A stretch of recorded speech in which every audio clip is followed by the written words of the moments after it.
नमस्ते, मेरा नाम सिद्धांत है और आप देखना शुरू कर चुके हैं ललन टॉप शो।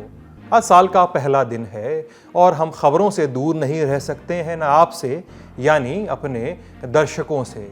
और इस मौके पे ललन टॉप परिवार की ओर से हम आपको नए साल की बहुत बहुत शुभकामनाएं प्रेषित करते हैं। ये उम्मीद करते हैं कि आपका साल सुखद हो, स्वस्थ हो, शांति और तमाम संभावनाओं से भरा हो।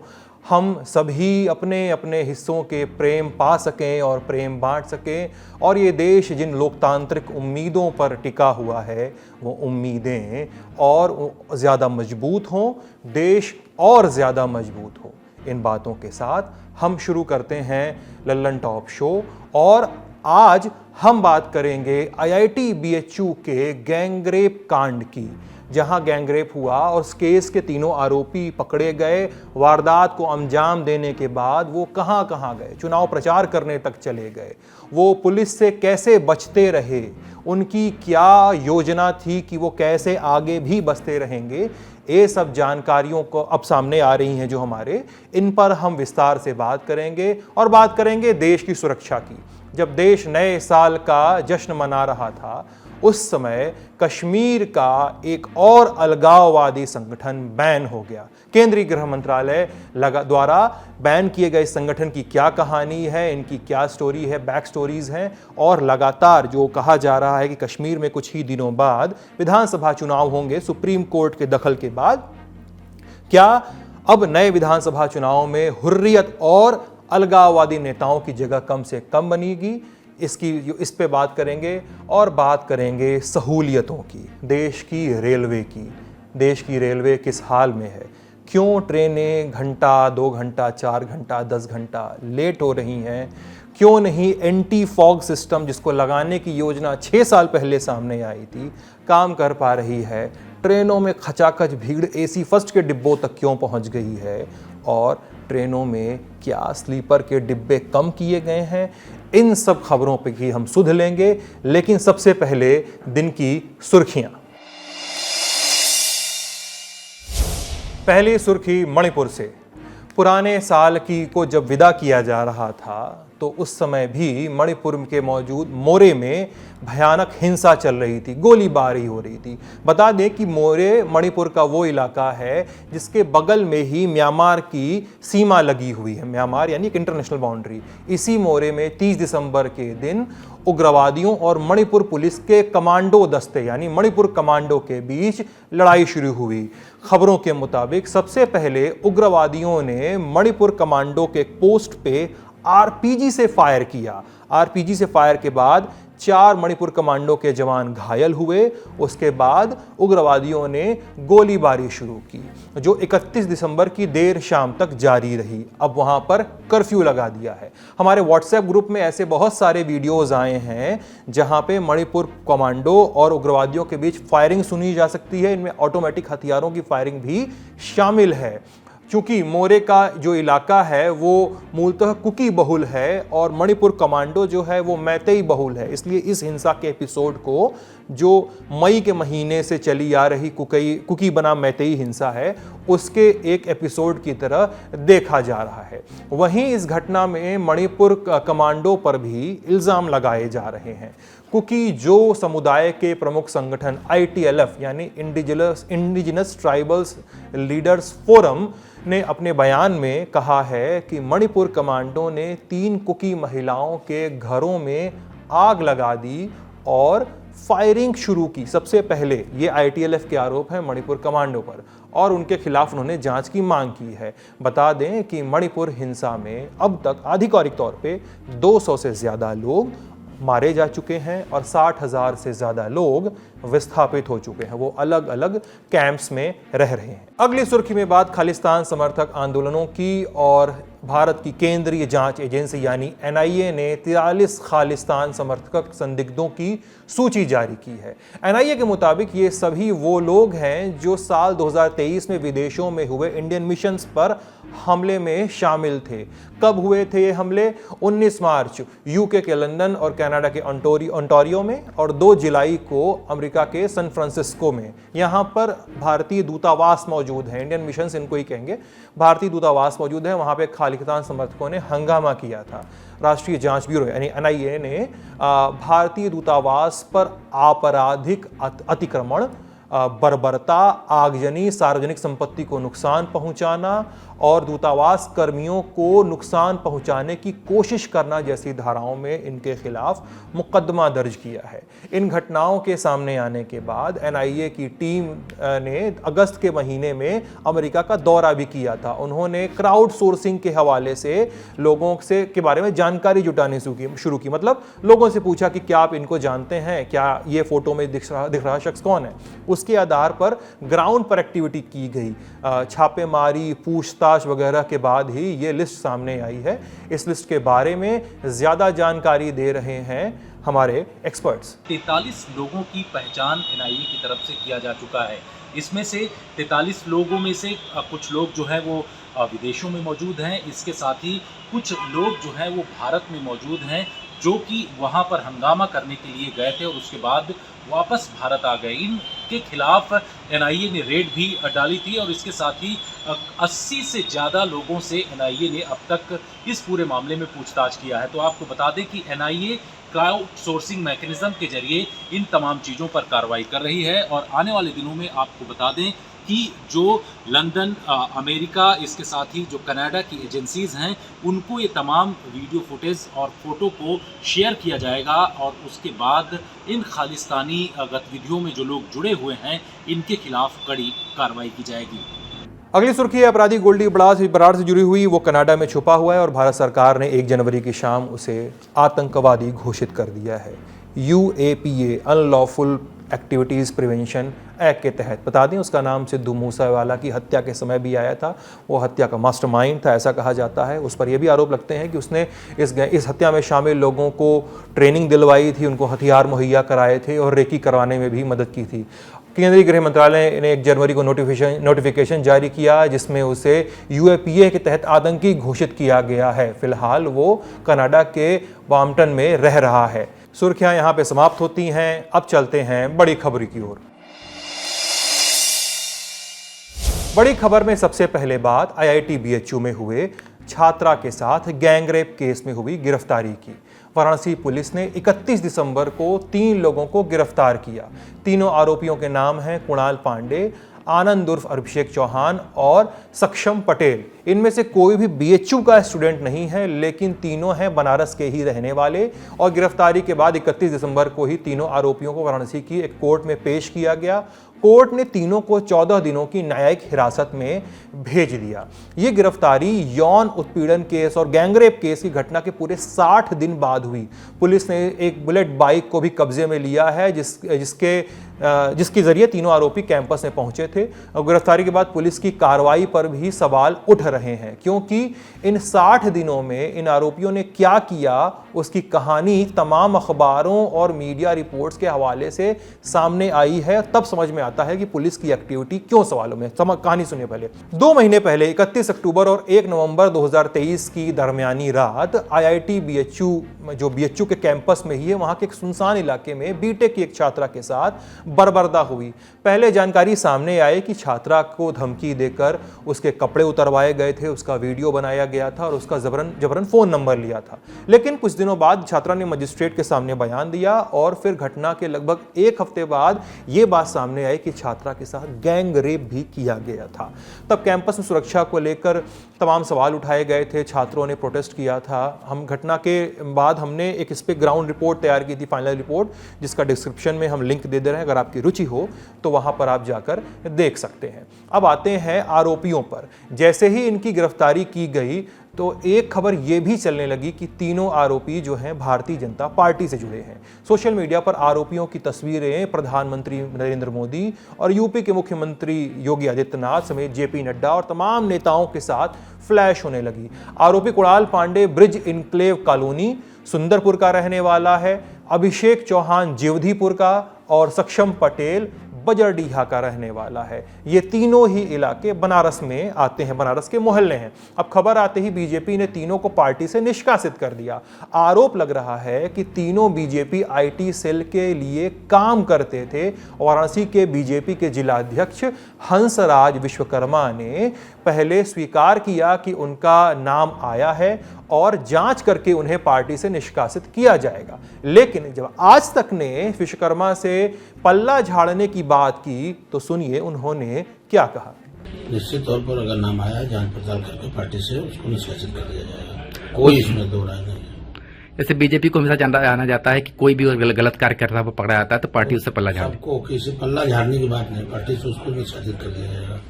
तो जिस तरीके से 3 लड़कों का नाम आ रहा है पार्टी क्या करेगी उस पर?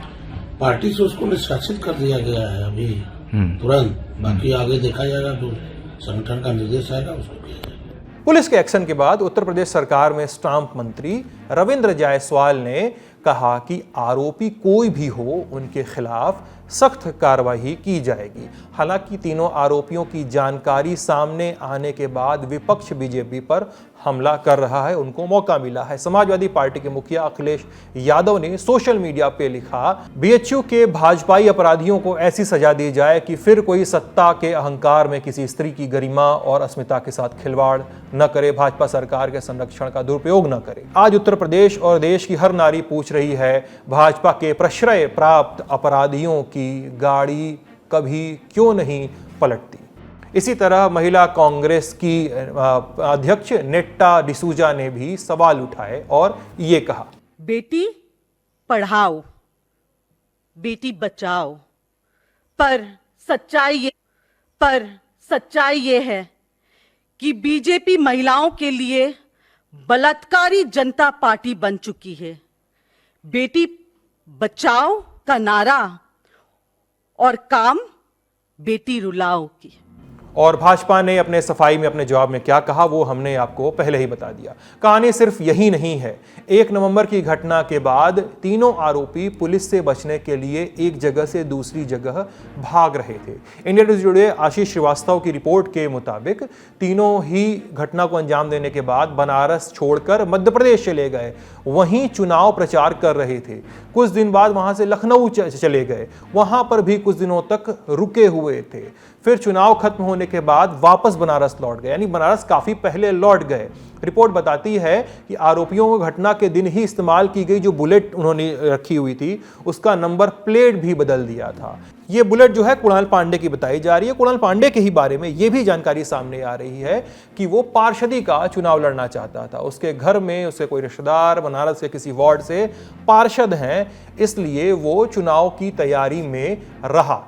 अब रिपोर्ट के मुताबिक दूसरे आरोपी अभिषेक चौहान के खिलाफ पहले भी मारपीट का केस दर्ज है और तीसरा आरोपी कौड़िया अस्पताल में ही कंपाउंडर का काम करता है। ये अस्पताल भी बनारस में है। अब यौन उत्पीड़न और गैंगरेप की इस घटना के बाद आरोपियों को लेकर क्या नई जानकारी सामने आ रही है, सुनते हैं आशीष श्रीवास्तव को। सबसे बड़ी अगर मैं आपको अपडेट बताऊं तो हमारी जो आई विटनेस से बात हुई है वहां पर, तो उसने साफ किया है कि गन पॉइंट पर ये इन तीनों जो अक्यूज थे ये लेकर उस जो छात्रा है उसको झाड़ियों की तरफ गए थे। यानी कि जो प्लेस है कैंपस के अंदर का ये प्लेस है और वहां पर काफी लोग नहीं रहते, सुनसान है, वहां पर लेकर गए थे। उस दौरान जब उसका जो साथ में साथी था वो तो डर के मारे उसको भगा दिया जाता है, लेकिन उसके बाद छात्रा जो वहां अकेली होती है गन पॉइंट पे जब ले जाते हैं और उस दौरान ये हैवानियत होती है वहां पर। और एक दूसरी जो जानकारी हमारे हाथ लगी कि वो काफी देर से इस छात्रा का इंतजार कर रहे थे और वो शाम को ही यूनिवर्सिटी कैंपस पहुंच गए थे कि जहां से उसको कैप्चर किया जा सके, जहां से उसको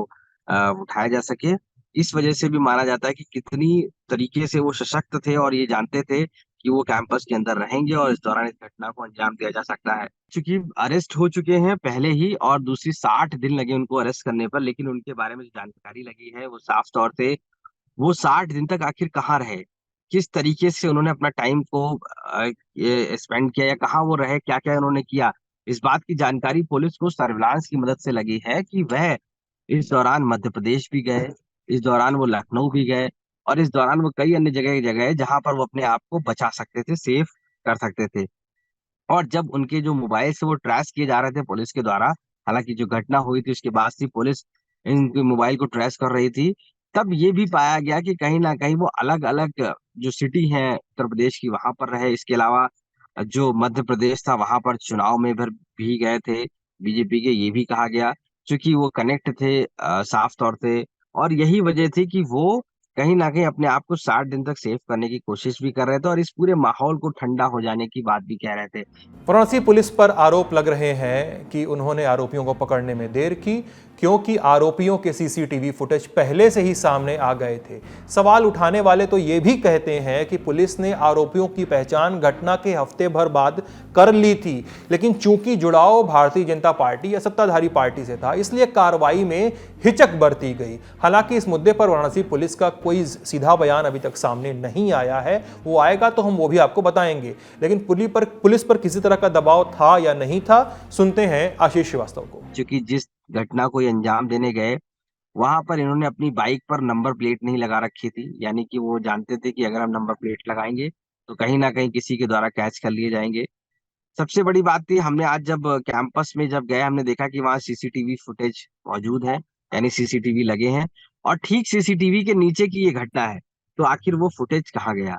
यानी कि यूनिवर्सिटी प्रशासन भी इसमें बहुत कुछ छुपाने की कोशिश कर रहा है। उनके जो भी सोशल अकाउंट्स हैं उनको देखते हैं तो शुरुआत से ही पुलिस ने सोशल अकाउंट्स को देखना शुरू किया और पुलिस ने पाया कि उनके राजनीतिक साठगांठ उनकी बहुत मजबूत नेताओं से है और कहीं ना कहीं उनके जो फोटोज हैं वो भी सत्ताधारी पार्टी के कुछ ऐसे नेताओं के साथ है, लीडरशिप के साथ में, जो एक फेमस और जाने माने चेहरे हैं। तो ऐसे में पुलिस कहीं ना कहीं इस पूरे मामले पर कतरा रही थी हाथ डालने से, कि ऐसा ना हो कि कहीं इस पूरे मामले को लेकर बहुत बड़ा कोई विवाद हो जाए, और इसी वजह से पुलिस ने इन ऑल सडन इस पर कोई एक्शन नहीं लिया। इस पूरे एक्शन लेने में उसको बहुत समय लगा। जब वहां के छात्र छात्राओं ने प्रोटेस्ट करना शुरू कर दिया, वहां से न्याय मांगने की बात शुरू हो गई और उसके बाद कहीं जाकर पुलिस ने इसमें कंप्लेंट दर्ज की। और आपको मैं बताऊं कि पहले तो आईटी एक्ट में मुकदमा दर्ज किया गया, यानी कि एक नॉर्मल धाराओं में मुकदमा दर्ज करके फॉर्मेलिटी पूरी की जा रही थी, लेकिन उसके बाद अब रिसेंटली उसमें गैंगरेप की धारा भी इंक्लूड की गई है। हमने अभी आपको बताया था कि छात्रा के साथ इस घटना के दौरान क्या हुआ था। अब इस घटना के बाद कैंपस में छात्रों ने जमकर विरोध की प्रदर्शन किया था। छात्रों की मांग थी कि जल्द से जल्द आरोपियों को पकड़कर उन्हें कड़ी सजा दी जाए। साथ ही सुरक्षा के लिहाज से आईटी कैंपस को बाउंड्री लगाकर बीएचयू के कैंपस से अलग कर दिया जाए। अनुमति तो आ गई थी, फिर अनुमति पलट भी गई, लेकिन जब ये घटना सामने आई थी तो एक और घटना पता चली कि इस घटना के ठीक 2 दिन पहले ही एक और सेम घटना हुई थी बीएचयू कैंपस में ही, जब आईआईटी की एक छात्रा जब अपनी सहेली के साथ सड़क पे जा रही थी और बाइक से 2 लोग आए और एक ने छात्रा के प्राइवेट पार्ट्स को हाथों से दबोचा। ये घटना सामने आई। और भी घटनाएं बीते दिनों बीएचयू में होती रही हैं। किस तरह की, बानगी देखिए। साल 2015 बीएचयू के आयुर्वेद संकाय में रिसर्च करने वाली आई एक विदेशी महिला के साथ मारपीट की गई, उसका रेप करने की कोशिश की गई।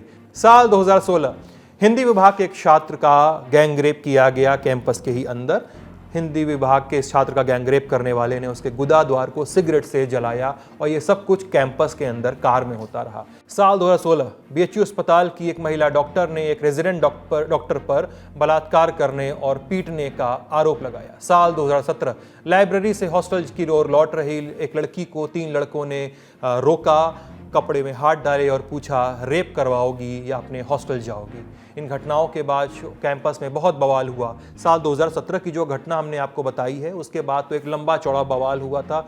छात्रों ने बीएचयू का मेन गेट लंबे समय तक बंद करके रखा हुआ था।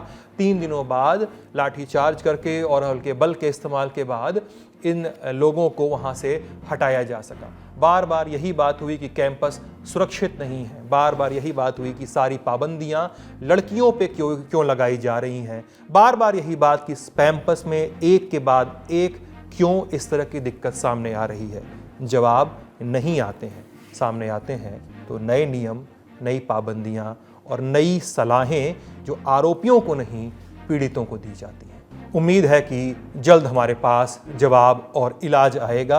अब चलते हैं अगली खबर की ओर। इस हिस्से में हम बात करेंगे कश्मीर से आ रही खबरों की और केंद्र की तैयारियों की। आपको ध्यान होगा कि 11 दिसंबर के दिन सुप्रीम कोर्ट ने धारा 370 पर अपना फैसला सुनाते हुए एक आदेश जारी किया था कि अगले 6 महीनों के भीतर जम्मू कश्मीर में विधानसभा चुनाव करवाए जाएं और इसके बाद जम्मू कश्मीर में चुनाव की कवायद शुरू हो गई है। प्रशासनिक स्तर पर जो तैयारियां हो रही हैं वो तो हो ही रही हैं, कुछ तैयारियां उस लेवल पे भी हो रही हैं जिससे शायद चुनाव की सूरत बदल जाए, कश्मीर से अलगाववाद खत्म हो जाए। जो तैयारियां हैं, कुछ संगठनों को बैन करने की तैयारियां जो हैं वो चल रही हैं, सुरक्षा बलों सेनाओं के मूवमेंट में थोड़े चेंजेस दिख रहे हैं, और भी क्या तैयारियां हैं सब पे बात करेंगे। सबसे पहले बात प्रतिबंधों की। 31 दिसंबर के दिन केंद्रीय गृह मंत्रालय की ओर से एक ऐलान किया गया। ये घाटी में सक्रिय एक संगठन को बैन करने का ऐलान था।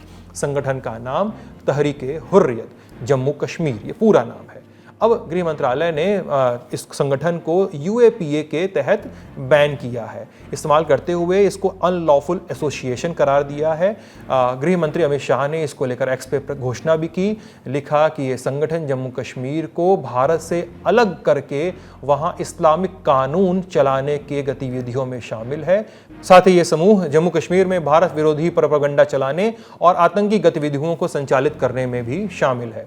अमित शाह के इस ट्वीट के बाद जानते हैं कि गृह मंत्रालय ने अपने नोटिफिकेशन में क्या लिखा था, क्या आरोप लगाए थे।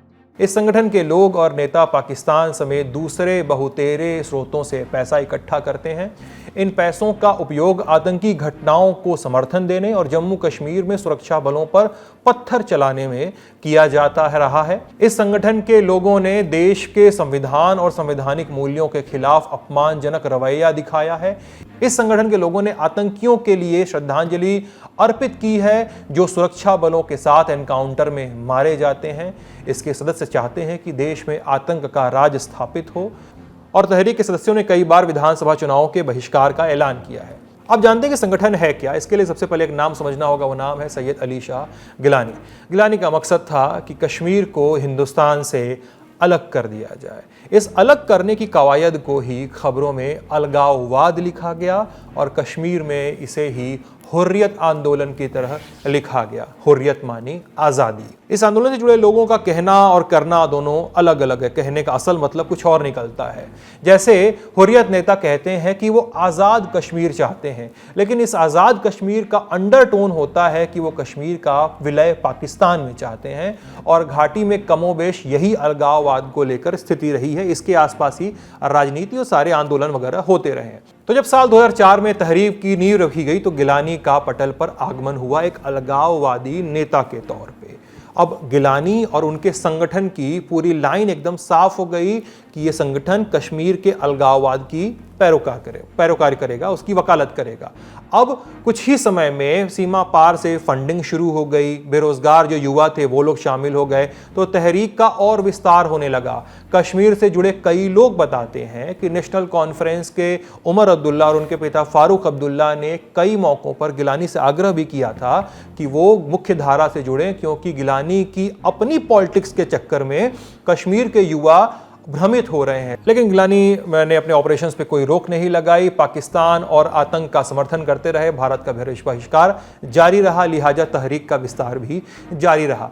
तहरीक और गिलानी की पाकिस्तान परस्ती का अंदाज तो इस बात से भी लगाया जाता है कि 1 सितंबर 2021 को जब गिलानी का निधन हुआ तो उनकी लाश को जो पाकिस्तान के झंडे में लपेट के अंतिम यात्रा निकाली गई थी, जिसके लिए 2 सितंबर को जम्मू कश्मीर पुलिस ने गिलानी के घर वालों पर एफआईआर भी दर्ज की थी।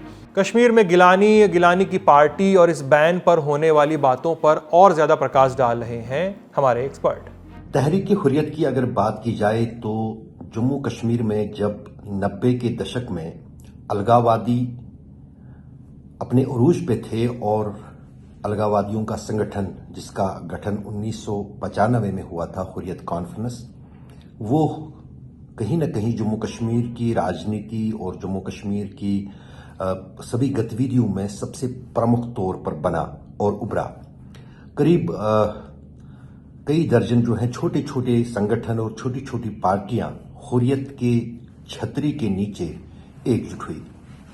लेकिन 2004 में जो है कि इस हुर्रियत के भीतर ही जो है कुछ आपस में जो है रंजिशें बढ़ने लगी। और उसकी खास वजह ये थी कि एक तरफ जो जम्मू कश्मीर में अलगाववादियों के सबसे कट्टरपंथी नेता माने जाते थे और पाक समर्थक सैयद अली शाह गिलानी, जिनका संबंध जो है जमात इस्लामी से था, और दूसरी तरफ जिनको मॉडरेट हुर्रियत लीडर्स कहते थे, जो भारत सरकार के साथ भी बातचीत करते थे और राज्य सरकार के साथ भी बातचीत करते थे, तब जो मीरवाइज का फैक्शन था जिसे हुर्रियत कॉन्फ्रेंस कहा जाता था। और उसी बीच 2006 में जो है हुर्रियत कॉन्फ्रेंस में दो फाड़ हुए।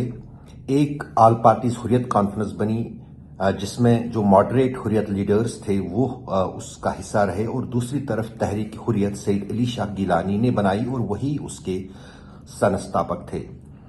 उसमें खासतौर से जमात इस्लामी के साथ साथ जो बाकी धार्मिक या हम कहें इस्लामी पार्टियां थी जम्मू कश्मीर की, वो उसमें शामिल हुई, और उसमें भी करीब 14 के आसपास छोटी छोटी पार्टियां अलग से होकर उन्होंने तहरीक हुर्रियत बनाई।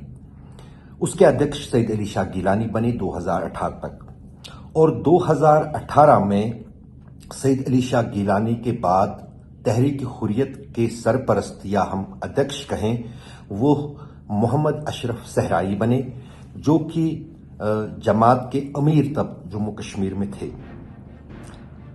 लेकिन आप ध्यान दें कि ये कश्मीर का पहला ऐसा संगठन नहीं है जिस पर बीते एक आध हफ्ते में बैन लगाया गया। 27 दिसंबर 2023 के दिन केंद्र सरकार ने एक और संगठन जम्मू कश्मीर मुस्लिम लीग मसरत आलम गुट को भी प्रतिबंधित कर दिया था। इस गुट पर भी वही आरोप थे जो गिलानी के तहरीक पर लगे हुए थे, मतलब मसलन पाकिस्तान से फंडिंग लेना, आतंकी गतिविधियों को समर्थन देना, बढ़ावा देना इत्यादि। खबरें बताती हैं कि इस ग्रुप के फाउंडर और अलगाववादी नेता मसरत भट्ट और मसरत आलम और गिलानी के बीच बहुत सारे दोस्ताना संबंध थे। मतलब इसने दोस्ताना कि गिलानी के समर्थन में कई बार मसरत आलम ने आंदोलन भी किए थे। लेकिन मुस्लिम लीग और तहरीक के पहले भी बहुत सारे संगठन बीते 5-6 सालों में लगातार बैन हुए। जैसे साल 2016 महिलाओं के अलगाववादी संगठन दुख्तरन-ए-मिल्लत को बैन किया गया। साल 2019 जमात इस्लामी जम्मू कश्मीर को बैन किया गया। साल 2019 जम्मू कश्मीर लिबरेशन फ्रंट को बैन किया गया। साल 2023 Jammu Kashmir democratic freedom party को बैन किया गया। इन सभी संगठनों पर आरोप ही थे कि भारत के खिलाफ ये काम कर रहे हैं पाकिस्तान से पैसे लेकर। और जब एक के बाद एक संगठन ऐसे बैन किए जा रहे हों तो सवाल उठता है कि सुप्रीम कोर्ट के आदेश के बाद कुछ ही महीनों में जो जम्मू कश्मीर में चुनाव होंगे, उन चुनावों में क्या अलगाववादी संगठन बाहर हो जाएंगे, क्योंकि ये चुनाव भी लड़ते हैं। सुनिए एक्सपर्ट क्या कहते हैं। जम्मू कश्मीर से अनुच्छेद 370 हटा तो सबसे ज्यादा जो कार्रवाइयां हुई वो हुर्रियत कॉन्फ्रेंस पे ही हुई, अलगाववादी नेताओं पे हुई। उनमें से अधिकतर को पहले ही जो है जेलों में रखा गया था, और अनुच्छेद 370 हटने से कुछ महीने पहले धीरे धीरे सभी अलगाववादी नेताओं को जो है नजरबंद कर दिया गया, हिरासत में ले लिया गया, चाहे बड़े हो या छोटे। जब फिर 2019 में अनुच्छेद 370 हटने के बाद धीरे धीरे जम्मू कश्मीर में मुख्यधारा के राजनीतिक नेताओं को छोड़ा गया, लेकिन उस बीच जो है अलगाववादी नेताओं को बिल्कुल अभी तक जो है छोड़ा नहीं गया है। और उसमें कुछ जमात इस्लामी के भी नेता हैं और कुछ जो हैं कुछ पार्टियों के भी अध्यक्ष हैं, जैसे मसरत आलम। और मसरत आलम की जो अपनी पार्टी है Muslim Conference people's Jammu Kashmir people's Muslim League, उसको भी कुछ महीने पहले ही जो है जम्मू केंद्र सरकार ने प्रतिबंधित कर दिया है, और उसके बाद अब तहरीक हुर्रियत को। तो कहीं ना कहीं ये साफ तो नजर आ रहा है कि जो जम्मू कश्मीर में चुनाव होने वाले हैं विधानसभा के, जिनके लिए सुप्रीम कोर्ट ने समय सीमा तय कर ली है, और कई लोगों का कयास है कि हो सकता है कि जम्मू कश्मीर विधानसभा के चुनाव लोकसभा चुनावों के साथ ही मार्च अप्रैल में हो सकते हैं। तो उस बीच अब साफ जाहिर है कि अलगाववादियों की तरफ से, अलगाववादी नेताओं की तरफ से इन चुनावों में कोई भूमिका नहीं होगी। इन बैन की खबरों के बाद एक और सुगबुगाहट हो रही है सुरक्षा बलों को लेकर। क्या कश्मीर में सुरक्षा बलों और सेना के काम करने के तरीकों और मूवमेंट में कोई बदलाव आया है, जिससे ये समझ में आए कि सरकार कश्मीर में चुनाव से पहले सुरक्षा लाना चाह रही है, कुछ और तैयारियां करती है? सुनते हैं एक्सपर्ट्स को। अनुच्छेद 370 हटाए जाने के बाद पहला चुनाव होगा और जाहिर है कि उसके लिए जो है कहीं ना कहीं सुरक्षा व्यवस्था को और भी थोड़ा चौकस करना पड़ेगा और माना जा रहा है कि ये चुनाव अगर होते भी हैं वो फेजेस में होंगे जिस तरह से पहले वाले कई सारे चुनाव हुए ताकि सुरक्षा बलों की जो मूवमेंट है उसी हिसाब से उन इलाकों की ओर की जाएगी जो जहां पर चुनाव हो। तो वो एक रूटीन एक्सरसाइज है और वो उसी वक्त तय की जाती है जब चुनावों की घोषणा हो जाती है, जब चुनावों की तारीखें तय हो जाती हैं। लेकिन अगर हम सुरक्षा बलों की उपस्थिति और मौजूदगी की बात करें तो जम्मू कश्मीर में, खासतौर से कश्मीर में उतने सारे सुरक्षा बल के जवान पहले से ही तैनात हैं जिनकी उपस्थिति या मौजूदगी में जम्मू कश्मीर में कोई भी चुनाव कराया जा सकता है। उम्मीद है कि जल्द ही कश्मीर की समस्या का समाधान लोकतांत्रिक, सर्वसम्मत और अहिंसक तरीके से निकलेगा। देश की अखंडता बरकरार रहेगी। इस उम्मीद के साथ चलते हैं अगली खबर की ओर और अगली खबर में बात रेलवे की। यात्रीगण कृपया ध्यान दें, गाड़ी नंबर 2171 भोपाल से दिल्ली की ओर जाने वाली रानी कमलावती भोपाल निजामुद्दीन एक्सप्रेस 4 घंटे लेट से चल रही है। यात्रीगण कृपया ध्यान दें, गाड़ी संख्या 12427 रीवा से दिल्ली जाने वाली रीवा आनंद विहार एक्सप्रेस 5 घंटे की देर से चल रही है। देश के रेलवे स्टेशनों पर इतनी साफ गोई से यह ऐलान हो रहा है या नहीं, ये तो हम नहीं बता सकते, लेकिन देश की ट्रेनों का हाल फिलहाल यही चल रहा है। जी हाँ, नए साल के दिन यानी 1 जनवरी को दिल्ली की ओर आने वाली 21 ट्रेनों की एक सूची आई जो कोहरे के कारण देरी से चल रही हैं। एक दिन पहले यानी 31 दिसंबर को भी एक सूची आई थी 23 ट्रेनों की। वो ट्रेनें भी कोहरे की वजह से देर पहुंची। देरी का कारण कोहरा, जैसा हमने आपको भी बताया। ये दिल्ली आने वाली ट्रेनों का हाल है। आप बड़े स्टेशनों और बड़े रेल मंडलों का हाल इसके अंदाज से लगा सकते हैं। आप कह सकते हैं कि फॉग के कारण ट्रेनें तो लेट होती ही हैं, इसमें नया क्या है। इसकी बात इसलिए हम कर रहे हैं क्योंकि आप और हम नई तकनीक के आने के बावजूद ट्रेनों की समस्या से जूझ रहे हैं। पहले आप दिल्ली स्टेशन पर खड़े इन लोगों को सुनिए। सर, समस्या ये है कि सारी ट्रेन, मेरा तो ये लगभग मतलब फर्स्ट टाइम एक्सपीरियंस था रेलवे में। जब मैं नागपुर से यहाँ दिल्ली आया तो भी मेरी ट्रेन 8 घंटे लेट, और अभी कल रात की मेरी 8 बजे की थी और अभी सुबह तक डिले कर दिए। अभी ग्वालियर ही जाना सर। परसों आए थे हम लोग दिल्ली, मतलब फंक्शन था हमारा, तो उसमें हमने रिजर्वेशन कराया था। वो भी ट्रेन हमारी कैंसिल हुई उधर से, फिर बस से आए।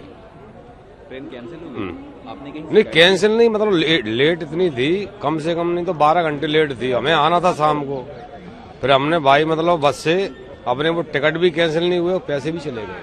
और अभी जाने का क्या सीन है? जाने की भी 18 घंटे 20 घंटे लेट है वो ट्रेन, और 20 लोग हम विद फैमिली के, कोई पता नहीं सर ट्रेन। इसी तरह लोग हर रोज सोशल मीडिया पर शिकायत करते रहते हैं। 27 दिसंबर को सोशल मीडिया प्लेटफॉर्म पर यानी एक्स पर एक व्यक्ति ने लिखा कि उन्हें कानपुर से दोपहर में 1:15 बजे ट्रेन पकड़नी थी जो 9 घंटे लेट थी, और उन्हें इसके बारे में 2 बजे पता चला।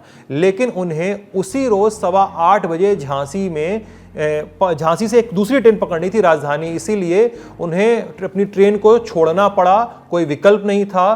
तो उन्होंने 4500 रुपए की कैब बुक की और सीधे कैब से झांसी गए। भाई साहब ने 1500 रुपए तत्काल में खर्च किए थे, 4500 इधर खर्च हुए, तो इस तरह उन्हें 6000 रुपए का अतिरिक्त खर्च उठाना पड़ा।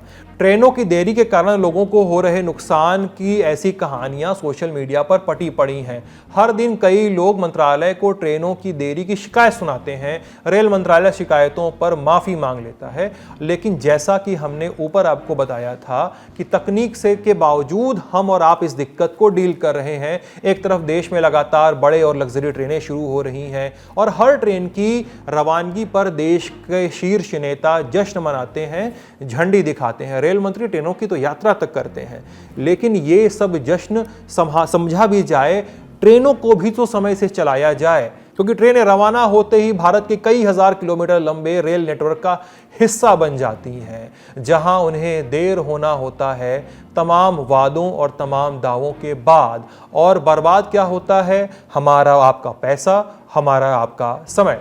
हमने आपको दिखा दिया कि साल 2024 में भी ट्रेनें लेट हो रही हैं, तो क्या सरकारों ने कभी इसकी सुध ली, कभी ठीक करने का कोई बीड़ा उठाया? जी हां, करीब 6 साल पहले रेलवे ने एक सिस्टम निकाला था। ये GPS बेस्ड सिस्टम था जिसका नाम था फॉग पास। कोहरे के कारण ट्रेनों में देरी और कैंसिलेशन के कारण इसे लाया गया था। इसे लोको पायलट की केबिन में इंस्टॉल किया जाता है। यह डिवाइस ड्राइवर को आने वाले सिग्नल, लेवल क्रॉसिंग गेट यानी फाटक से पहले अलर्ट करता है। विजुअल और वॉइस अलर्ट दोनों दिया जाता है। ये फॉग सेफ्टी डिवाइस दो बड़े स्टेशंस के बीच दूरी और पहुंचने का समय भी बताती है और ड्राइवर को अलर्ट मिल जाता है कि रास्ते में कोई दिक्कत तो नहीं है, तो वो ट्रेन की स्पीड मेंटेन रख सकते हैं। डिवाइस में ट्रैक की मैपिंग, सिग्नल, स्टेशंस और लेवल क्रॉसिंग सब का डेटा भी होता है। सिग्नल आने से 500 मीटर पहले डिवाइस ड्राइवर को अलर्ट कर देती है। आवाज़ भी निकलती है कि सिग्नल ग्रीन है या रेड। हाल ही में खबर आई थी कि करीब 19,700 फॉग पास डिवाइस ट्रेनों में लगाए जा चुके हैं। न्यूज एजेंसी पीटीआई को दिए इंटरव्यूज में रेलवे अधिकारियों ने बताया था कि इन फॉग डिवाइसेस से ड्राइवर को ट्रेन चलाने में आसानी हो रही है। फिर एक वाजिब सवाल आता है, अगर चालक को आसानी हो रही है तो ट्रेन कहां रह जा रही है? वो उतनी ही समय पर क्यों नहीं आ रही है जिसका वादा है? अगर स्टेशन पर पहुंचने की, समय से पहुंचने की समझाइश यात्रियों को दी जाती है तो ट्रेनें भी समय से तो स्टेशन पहुंच सकती हैं, वो क्यों नहीं पहुंचती हैं? अब इस एंटी फॉग डिवाइस से रेलवे के संचालन पर असल में फर्क क्या पड़ा है, इसे समझने के लिए हमने बात की इंडिया टुडे के रिपोर्टर उदय गुप्ता से। वो रेलवे को कवर करते रहते हैं, सुनिए उन्होंने क्या बताया। इस डिवाइस के लगने से हम फुल स्पीड ट्रेन को जो निर्धारित गति है उस हिसाब से नहीं चला सकते। हाँ, लेकिन सुरक्षा और संरक्षा की दृष्टि से लोको पायलट को जब सही समय से और सही दूरी पर सिग्नल मिल जाता है तो दुर्घटनाओं में जरूर कमी आई है। रेलवे अधिकारियों का यह कहना है कि हम ट्रेन को जितनी निर्धारित गति सीमा है, जैसे राजधानी की तकरीबन 130 किलोमीटर प्रति घंटा है, तो कोहरे में हम राजधानी एक्सप्रेस को 130 किलोमीटर प्रति घंटे की रफ्तार से नहीं चला सकते। इसका कोई मैकेनिज्म नहीं है। हम एक निर्धारित गति कर देते हैं, उस गति से हम चलाते हैं। फॉग सेफ डिवाइस केवल इतना मदद करती है कि स्टेशन आने से पहले, सिग्नल आने से पहले लोको पायलट को एक मैसेज दे देती है। तो लोको पायलट जो है वो ज्यादा रिलायबिलिटी उसके अंदर आती है, एक विश्वास आता है जो पहले नहीं होता था। पहले लोको पायलट डर के ट्रेन को चलाता था, तो पता नहीं कितना दूरी पर जो है वो सिग्नल आएगा, सिग्नल की स्थिति क्या होगी। तो ये स्थिति जो है, अच्छा एक चीज और है, वॉकी टॉकी आ गया है अब, तो वॉकी टॉकी से भी स्टेशन जब उसको सिग्नल मिलता है लोको पायलट को कि आने वाले 500 मीटर के बाद हमारा सिग्नल आने वाला है, तो वॉकी टॉकी से वो पूछ लेता है अगले स्टेशन से कि हमारा सिग्नल रेड है या ग्रीन है। तो उस लिहाज से रेलवे का ये कहना है कि सुरक्षा बढ़ी है, संरक्षा बढ़ी है। अगर ट्रेन लेट हो रही है और आपको जानकारी भी दे दें कि 3 घंटे से ज़्यादा अगर आपकी कोई ट्रेन लेट है तो आप अपना पूरा पैसा वापस पा सकते हैं। कैसे पा सकते हैं? इसके लिए बाकायदा आपको रेलवे की वेबसाइट पर जाके रिफंड का फॉर्म भरना पड़ेगा और कुछ दिनों के अंदर आपको पैसा वापस आ जाएगा। लेकिन एक और समस्या है, ट्रेनों का लेट चलना एक समस्या नहीं है, एक और समस्या है, वो है लोगों को टिकट जब मिल जा रहा है तो भी वो यात्रा नहीं कर पा रहे हैं। बीते कुछ दिनों में सोशल मीडिया पे कुछ सीन आम हुए। सीन ये थे कि लोग फर्स्ट एसी में भी खड़े होकर यात्रा कर रहे थे, second AC, third AC, sleeper में तो कर ही रहे थे। कई लोगों ने इसके फोटो वीडियो ट्वीट किए, रेल मंत्रालय को, जीपीआर को, जीपीओ को, आरपीएफ को, सबको टैग करते हुए लिखा और ये बताया कि हम टिकट है, आराम से यात्रा तक नहीं कर पा रहे हैं। हालांकि जो लोग ट्रेनों में भीड़ लगाकर खड़े हुए हैं उनके भी अपने तर्क हैं। उनका कहना है कि उनको भी घर जाना है, उनको भी अपने घर से वापस आना है। उनका कहना है कि ट्रेनों में स्लीपर का डिब्बा घटा दिया गया है, लिहाजा वो सस्ती यात्रा नहीं कर पा रहे हैं। हमने कुछ और लोगों से बात की और कमोबेश सभी ने अपना यही ऑब्जर्वेशन हमसे साझा किया कि ट्रेनों में स्लीपर के डिब्बे पहले से कम संख्या में मिलते हैं, इसीलिए ट्रेनों के एसी डिब्बे में भीड़ बढ़ी हुई है। हमने इन सभी दिक्कतों पर रेलवे का पक्ष जानना चाहा। रेलवे के अधिकारी ने बताया कि हर साल जितनी ट्रेनें कैंसिल होती थी उस साल उतनी ट्रेनें कैंसिल नहीं हो रही हैं। ट्रेनों में देरी का समय भी इसलिए कम हुआ है और डिवाइस ठीक से काम कर रहे हैं फॉग पास। और यह भी कहा कि ट्रेनों में स्लीपर डिब्बों की संख्या घटाई नहीं गई है। उन्होंने अपना दावा रखा। आरोप, चश्मदीद और दावे सब एक दूसरे से बहुत दूर हैं, इसलिए शिकायतें अब भी बनी हुई हैं। उम्मीद है कि जल्द निकलेगा इनका इलाज। देश के यात्रियों का पैसा और समय बचेगा, बर्बाद नहीं होगा। और आज के ललन टॉप शो में इतना ही। और बुलेटिन ख़त्म करने के पहले हम आपको फिर से नए साल की ढेर सारी शुभकामनाएं देते हैं। अपना ख्याल रखिएगा। Good night.